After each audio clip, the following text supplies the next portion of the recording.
Hey, it's Andy with the Reverb Tone Report. Today I'm building a mini shoegaze pedal board, so I'll be looking at some essential effects for this genre of music and looking at some alternative methods of pedal stacking. In the intro, I wanted to build a multi-layered guitar tone, so I grabbed the excess from Old Blood Noise Endeavors, which has that parallel blend of a modulated clean signal with distortion on top.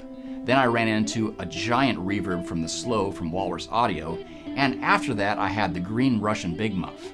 So that actually extended the reverb tails when I kicked it on and created a very different sound as opposed to running a distortion into reverb. To add one more layer, I had some tremolo with the depth back so it didn't completely envelop the whole tone. It was just something that pulsed in the background and helped fill in the space. The actual effect was the Dandelion from Flower Petals, and I selected that softer sine wave with the depth only about halfway. Since I brought it up, let's go over the differences between putting a distortion before reverb and one after it. I'll dial in a little bit more gain with the excess.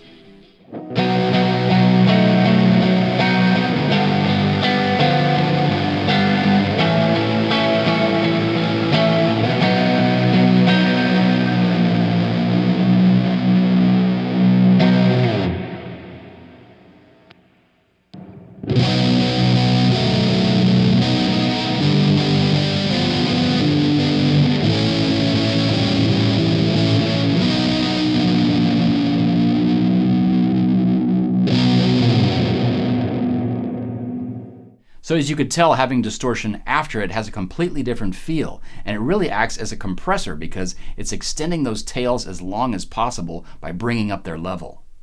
Now let's talk about the type of reverb used in shoegaze. Usually you'll find a digital reverb on some of these boards because it actually gives you a lot more control over the parameters such as decay time and modulation. Of course, if you wanted to head closer into that Kevin Shields direction, you definitely want to find a pedal with a reverse mode. And this is something you could find on the old Hardwire RV7, as well as some older rack gear from the 90s. And I should probably mention that players like Kevin Shields are playing these huge Marshall stacks, so they have their own internal overdrive on top of any kind of fuzz or distortion running through it. So you're actually sandwiching all this delay and reverb at either end. Let's try a different setup using even less pedals. I happen to have the new Crazy Tube Circuits Sidekick, which mixes everything you could want for this genre: delay, modulation, and reverb. The chorus is an all-analog Bucket Brigade circuit that switches to flanger with a touch of a button. It also has 3 different reverb algorithms, including shimmer, a headphone out, and DI out with switchable cab simulator for going straight into the board. And to maximize the tones with just one more pedal, I've chosen the Adventure Audio Glacial Zenith 2, which combines a very versatile drive with a boost circuit.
Now I'm using the plate mode, switch the modulation to a fast flanger, and I'm using a delay that sounds like it really wants to carry out into self-oscillation, but it doesn't quite make it.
Well, there's a couple different options for a simple shoegaze pedal board. You can find all the pedals mentioned here today right here on Reverb. Thanks for watching.